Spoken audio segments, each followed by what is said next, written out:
What up, my freaks? RuinousInsight here with part 81 of my Total Warhammer 3 Zhatan the Black Immortal Empires campaign.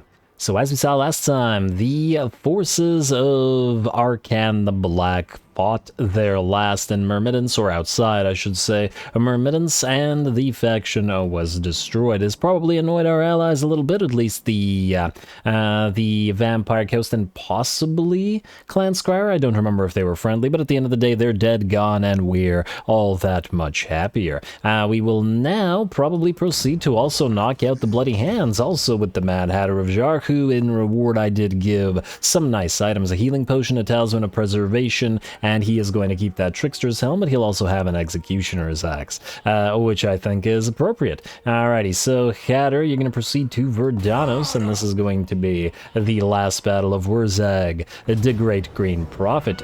Pyrrhic victory, surprisingly, considering he has a lot of mostly basic Gabo troops. I guess this episode's going to have a couple of these slightly easier battles in that regard, I should say. Because, and wait a second, do we want the Banner of Swiftness on the Mad Hatter, or do we want the Rampager's standard? His charge bonus is already very high. This gives him a lot more speed, 110 speed, that's pretty crazy. Alright, I think we'll keep that on him. Then he probably doesn't actually need the Rampager standard. I could give it to another Lord instead. Yeah, so we'll put that on somebody else. Alrighty, now we're going to strike. This should not be difficult, but it's fun watching the Skullcrackers go to work, so why the heck not?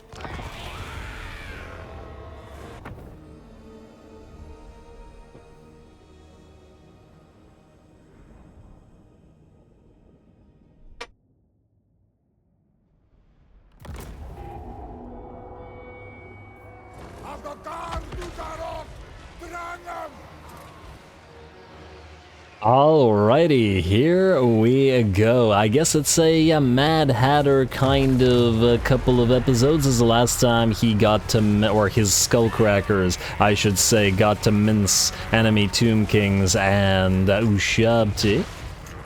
Or skeletons in Ushabti, I should say, but this time we'll be mincing some Gabos, and when I say some Gabos, I mean a lot, a heck of a lot of Gabos, because Warzag has those in, or a plenty, almost as if he's taken a leaf out of Skarsnik's book, though we will try to target the more elite units just to get them killed, i.e. these units of savage orcs of various types, over the Gabos, because let's face it, the Skullcrackers in melee would just be able to kill off probably all of the Gabos here alone.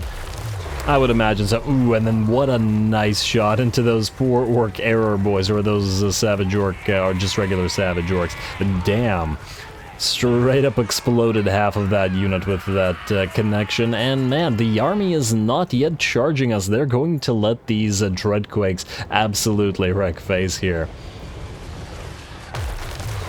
And it does seem that despite the fact that it's a relatively slow-moving projectile and the arc that it does, the enemy armies do seem to have a fairly difficult time dodging it a lot of the time, which is a little bit surprising because they dodge regular mortars fairly decently, and they dodge DEATHSHRIEKER rockets, even the split shot, actually I should say especially the split shot of those DEATHSHRIEK rockets, like they don't exist. It's kind of disgusting how easy it is to dodge those DEATHSHRIEKs, but not so much the mortar. Seems to connect a center line a lot, or a center mass I should say, a lot of the time. Anyway, Warzag's army is getting pretty beat up. He does have his reinforcements moving onto the field, but I'm not sure that there's enough reinforcements to actually replace the units that he's lost here. He has been repeatedly using that Vindictive Gaze, or is it Vindictive Glare?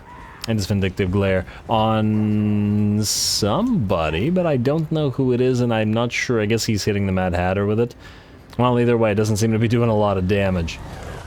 Sacrificing a lot of goblin lives to sit there and take those occasional Vindictive Glare shots that did basically nothing. Well, it looks like on the bright side, the enemy army is finally annoyed enough to start moving towards us, and there's still a fair few of them left. Certainly we've done a lot of damage, but that's a big pile of Gabos. At the very least, they should be able to surround us, and our infantry, after all, is still of the relatively basic variety, but, well, we'll see if they can do anything to them. 117 armor on the Chaos Dwarf Warriors with great weapons, after all, ooh, nearly 600 kills and 50k damage on that Skullcracker. Ouch. Looks like another nice shot, or a couple of nice shots from those Dreadquakes, and ooh, right in front of the enemy unit as it tries to move towards us. That Quake ability is, it's quite disgusting, isn't it? Ooh, nice shot from our, I think that was a shot from the Infernal Castellan. Oh, and in this army it's the shotgun version, so, I think. It seems to be exploding a, what, 5 gobos per shot? Not horrible. I'd love to see how effective it is against more elite infantry units. Anyway, time to join the fray with our melee Skullcrackers and with our Chaos Dwarf Warriors. Can't just let the elites do all the damage. By which I mean can't let the Dreadquake mortars just win the battle for us. And if nothing else, you gotta love the sheer amount of enemy units that the enemy has brought, because it's gonna give us some lovely shots in this particular battle. Obviously gonna summon those Blood and Fireborn on top of some of the enemy units just to stop them in place and allow more of our units to do their thing. And the Dreadquakes to continue firing. Ooh, gotta be careful with that, Mr. Castellan. That can do a lot of damage if you're not careful. Well, looks like the Skullcrackers are just running right through those lines of enemy gobos who can do nothing about any of this. And this army will be defeated by the looks of it fairly soon. Ooh, on top of that, the Mad Hatter has found a Warzag. However, he did have to use his healing potion in order to fight him directly, but it doesn't look like Warzag is gonna win this one. In fact, he's shaken, he's not running away yet, or at least he was actually running away, but he's not routing, but it does look like he'll be defeated. Hey, come back here. Why don't you fight the Mad Hatter? You can talk about your hats, though only briefly, because he's gonna kill you. Anyway, and kill you for good. As in, you won't be coming back. Anyway, let them continue their duel, but it looks like we already know who the winner there will be, while the Chaos Dwarf Warriors continue to advance, and those Skullcrackers continue to grind through those Goblin battle lines. Though Goblin battle line just sounds like an oxymoron. Oh, I love watching those Skullcrackers. I do feel like they should be just a little bit more bloody, perhaps. The effect of when they charge in with that Skullcracker thing, but you know, it's still great, and they're very fun to watch. Like a few more animations of infantry units getting caught in all of this would be lovely. I can also just imagine the operator of the Skullcracker just laughing madly as he runs through enemy battle lines. Anyway, and with that, the poor little Goblin army, well, maybe not little Goblin army, but Goblin army surely. With that, they will shatter. Warzag is done. He got chased down by the Mad Hatter at fairly far away. It actually took him a while to chase him down, but, you know, we already saw the outcome of the duel there, and we're going to do our best to chase down whatever we can, including with our Skullcrackers with Dreadquakes, who are pretty great at chasing down infantry as well. Wait. Will they be our best unit at chasing down infantry? Because they use the Skullcracker while chasing enemies down, and on top of that continuously fire that Dreadquake mortar, which does seem pretty darn effective at that sort of thing. Anyway, no more bloody hands. Mad Hatter has gotten rid of another enemy for us.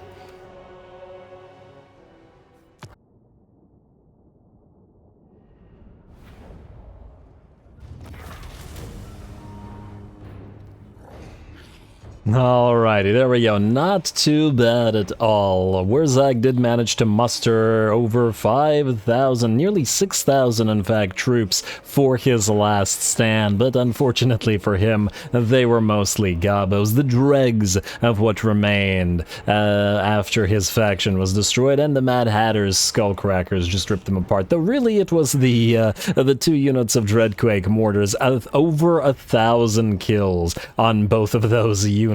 And they did a hilarious amount of damage to the enemy army before they reached us, so lovely. Lovely job. We're going to occupy it as outpost, though, or factory rather, only briefly, because we'll be trading it to our allies shortly. Alright, so Verdanos is now occupied. You're gonna run, and I presume you are going to run as well. Overseer Grimtide, son. Try to catch him. Hunt him down for us. Hey, physical resistance 10. I didn't even realize that Mad Hatter hadn't killed Warzag yet. Well, it's lovely that he has. You're gonna cross here, and then you're gonna try to go after this guy. Beautiful. He should now be dead.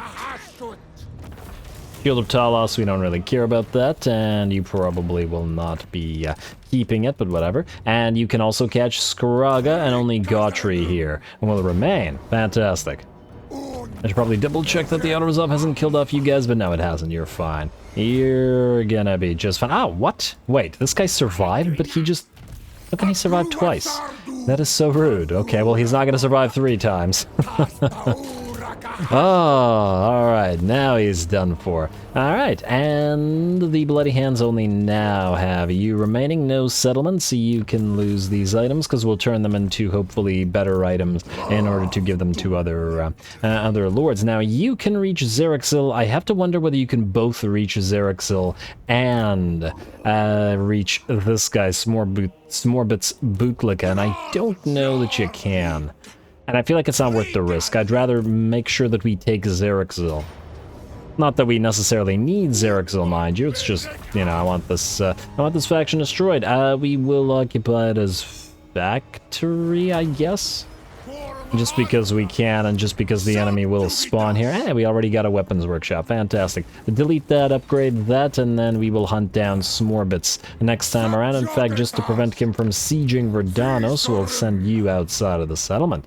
Fantastic. Alrighty, now what we want to do is trade Myrmidons to these guys. It should be worth quite a lot now. Yeah, 195, and then you can join all of these wars. Hopefully they will be willing to join them all, and they will not be willing to join them all. Okay, that's surprising. 44, 195. How much, okay, wait. How much is Verdanos worth to you? 44. And how much is Zvorak worth to you? This is important. The order that we do this is only worth 30. So I guess the question now is, do we make Myrmidons worth more? We could wait the turn. Because I would like them to join as many wars as possible. Maybe not all of the wars, but as many as possible. You know what, we're going to wait a turn. I feel like we're going to trade them Verdanos and Zvorak first, and then we'll trade the Myrmidons after that. And yeah, this is a fairly good province, because we got pottery, and we got exotic animals, and we got marble all in one place. However, A, we don't need it, and B, I'd like to power up this faction just a little bit, because they're rather weak. So they gotta have something. And it's not like we really need more territory at this point in the game. We have 203 settlements, and yeah, a lot of the map, as we can see, is ours. It's kind of disgusting. Ours or our allies. Basically, the Empire is holding out. This is all friendly, and Nagaron is sort of friendly in that they love us, we're just not allied. Really, it's only here and the Empire. Ulthuan and the Empire and Bretonnia are the only things that stand. It's not like they're a threat to us in any way. I'm sure that our allies would be able to destroy them over time. Anyway, I digress. Let's continue with what we were doing. Zhatan, you gotta move as well. And let's head you out to, I guess, all the way to the Pools of Despair. And then I guess we'll send Yobaz to El Kalabad, maybe? Let me think about this. After Zhatan moves, of course. Zhatan, go here. Well occupied, but just temporarily, just occupied his factory. We'll be trading this to probably the Exiles. They're also a little bit weaker than I'd like. Here's what we can do. We can send Raider the Scourger to grab the Black Tower of Arcan for us, while our Zhatan takes Al-Haik, and then Yobaz can take El Kalabad and then move down to Sudenburg and possibly the Plain of Tuskers. Or we could take Sudenburg right now and move back up to El Kalabad. Doesn't really matter. You know, take out Sudenburg. I just want to see what's going on here in case, they are building an army. Wouldn't want them to take Bagar, so colonize his tower. And maybe we'll keep this one. I'm thinking if we keep this, essentially we make a barrier of our own faction between Tzeentch and Khorne. Keep them friendly by not keeping them right beside each other. I'd rather they share a border with us than with each other. It seems like the safer option, doesn't it? Anyway, let's keep doing what we're doing. Scav, you've already moved. In fact, I guess we gotta check who has not yet moved. Who do we got here? Zhatan, Scaff, and Gortha the Cruel. Are you ready? Do you have your flyers? No, one more turn. Okay, nearly there. You nearly got your army. Troop trains we can ignore for now. This is all recruiting for new armies to prepare for the endgame scenario. Kiggle Skolsons. Alright, you are going to raise Needling, or I guess we can use Raider Startaker rather, to take Needling. Let's do that. All right. You're gonna go... No, in fact, wait. What do we have in terms of defenders? Maybe Startaker can take it without Kigel's help. You're not at war with anybody. All right, we'll just declare war on you and raise you then. Like so, declare war. Don't have friends' help that's not needed. So they'll be dead in a second. And yeah, we're fine. Auto-resolve this and raise the place. Like so. Alrighty, and hopefully you can go back to our own territory, which you can. Fantastic. Well done, and also you do not need that Shrieking Blade. Kigel, you can move to the Moot and do the same thing. We're also going to raise it. No damage. Fantastic. And... yeah, 1400. Not bad. Not bad. It is a single territory, so I think we could actually occupy this tower if we really wanted to. I'm not 100% sure. But get back to your territory so that you can heal. I still want to create a ruin barrier between us and the enemies here, so we'll figure that out. Traino and Thrunbaj, you can't move. You're going to take Schwarzhofen and Castle Drakenhof, respectively. Tordrik, you're going to fight Ulrich Wolf just because, just for fun, rather, in a turn or so, but the ruination of the Golden Order continues. Let's see who else. Gorthy.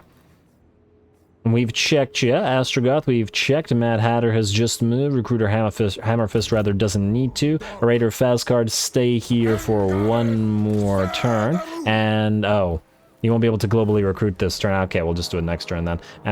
Who's up next? Oh, you can actually move through land territory. Do you need to go here? Oh man, I was hoping there'd be some islands out here, but there isn't. Yeah, I guess you could just travel across the sea and then go over there if you need to. Not that we really need the Raiders' help anymore at this point in time. Recruit the Breaker, you're fine. Raider Helldower, you are supposed to go together with Hargrimaz and sit at Karak Kadrin. In fact, we're just going to pop you into Karak Kadrin right now. Both of you. This is where you're going to be waiting for the endgame scenario. We may as well have you wait. And yeah, we can move them out there and move them back, but I think at this point in time we're just gonna set up armies where they need to be for the endgame rather than having them move back and forth, especially as the endgame should start any second now. I was hoping it would start at 110, but it looks like we're once again gonna wait all the way to 115. Raider Fastguard, Raider Recruiter, who still has to move? Overseer the Black. No, you're guarding. Maybe we should just name you Guardian the Black or something like that. Nabuaz Petitas. You are supposed to head to Karazakarak, so that's where you're headed. And I guess you're following along there, Raider Hargrimaz. Both of you together, please. Nearly there to wait for the end game. Who's Raider? Okay, that's you. Too many Raiders, man. I can't remember all their names. Overseer Thunderskull, you're gonna take out King Menkaus because, well, yeah, there's nothing else here for you to do, so go. Fantastic, and... oh, don't tell me he survived that. No, okay, he didn't. And I am glad of it. Take out that Berserker Sword, and then go into March Stance, and then I guess start heading out this way. Not that we really will need you to do so. Although, we could also park you in Karak-Zorn. Although, nah, there's no need. Zhatan the Black is going to defend there anyway, and let's face it, he doesn't need any help. No matter the amount of armies that that Thorek spawns, it won't matter. Zhatan's army is too ridiculous. Gorazin the Black, you are... well, you're supposed to proceed northward, and I think now, are you the last? If you're the last, that means we'll have a fight with Tordric here. Another fight. Not fantastic. Been a while since we got 2 fights in a single episode. Yeah, the rest of that looks good to me. Fantastic. That means, Tordric, you're gonna have some fun today. Attack Mr. Ulrich Wolf, and let's check out how those Deathshriek rockets handle massive piles of infantry, and whether they can kill them off or not.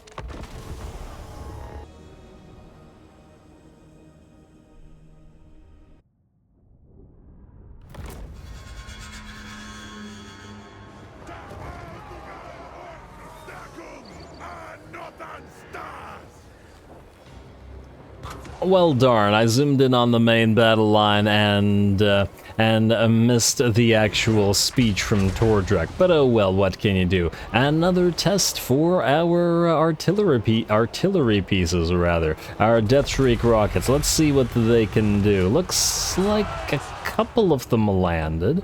Not a lot of damage. Alright, well, the enemy do a pretty darn good job of dodging these shots, so... and that's hardly surprising. Let's see if any of these will hit this time. Come on, center mass, center mass. Okay, look, that one kinda got hit. We're gonna try to slow these guys down since the artillery are missing. And yeah, this is what I was talking about. It's a weird combination on these artillery pieces of too accurate combined with too inaccurate.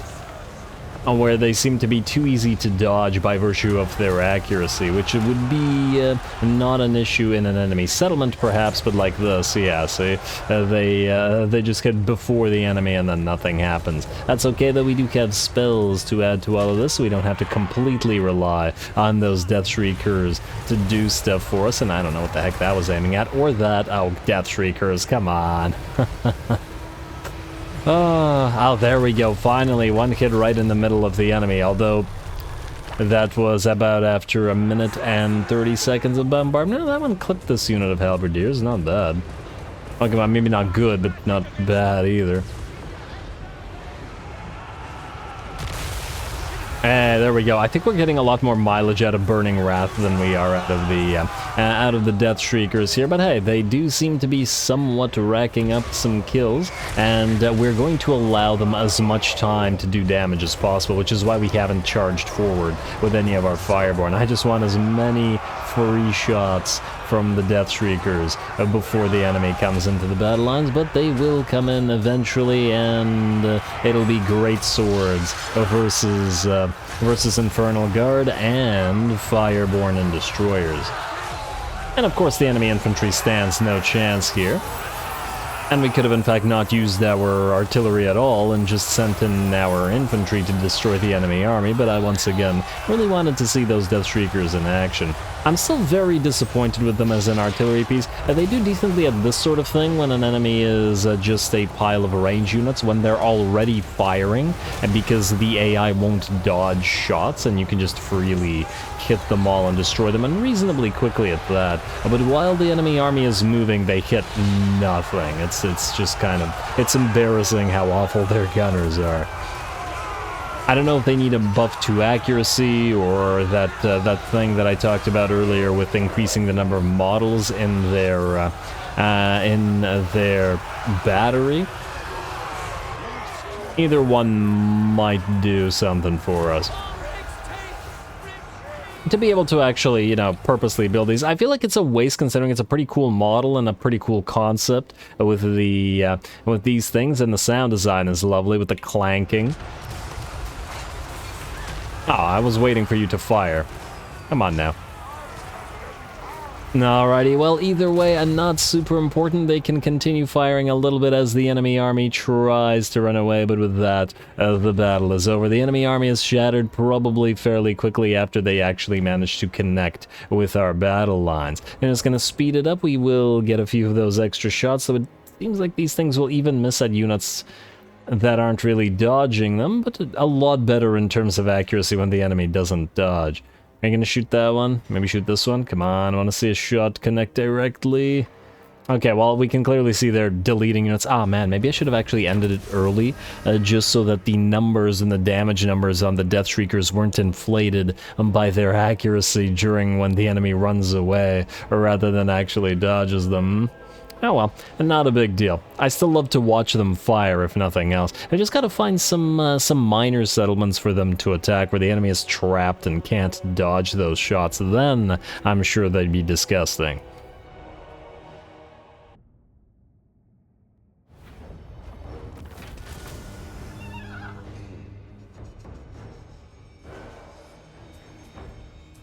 Alrighty, well there we go, finally the DEATHSHRIEKER rockets got their chance to play around, getting about 14k and 9 to 14k damage a piece, and it's not bad. It's not great, but it's not bad, in the sense that, well, 2 Dreadquake mortars would have easily outdamage them against this particular army, but at the same time they are cheaper, and this is the only army that has them, and we did build them for fun, and well, it was fun watching them and do their thing. Granted, once again, this was probably the ideal situation for these particular artillery pieces outside of a minor settlement where the enemies are trapped under fire, but nonetheless, and we waited as long as possible to allow them to shoot as much as possible before getting the rest of our army into combat.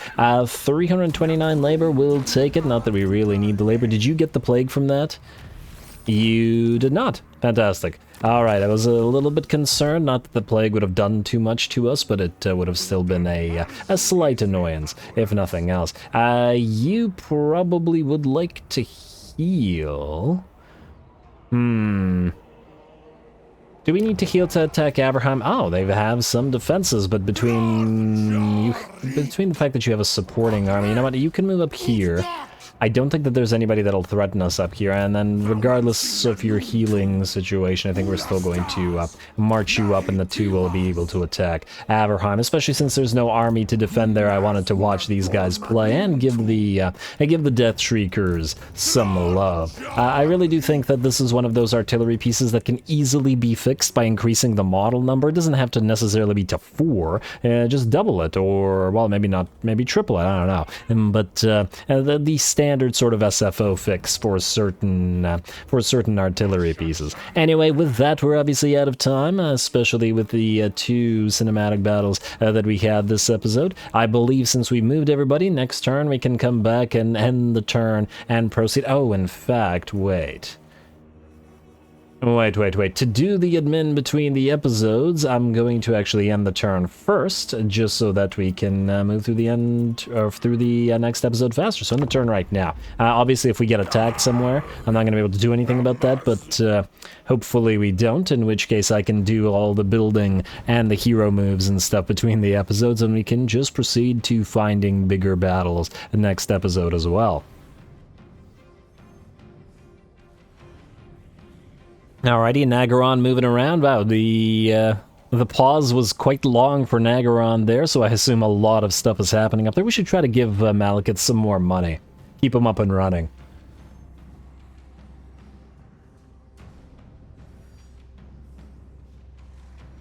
Alright, nobody else is attacking. I was just nervously watching the factions go by. What's happening here? Ooh, did Archaon lose?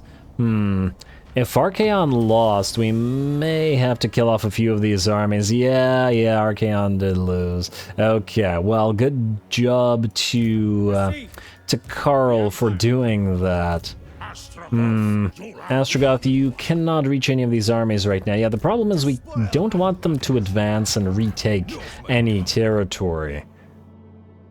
I mean, technically they're not at war with us, and they may be too afraid to declare war with us. I don't know. I'll think about it. I will consider declaring war, or just watching them fight it out amongst themselves, because it's kind of funny. Anyway, the turn has ended, and ooh, a free Hellhammer bounce spell.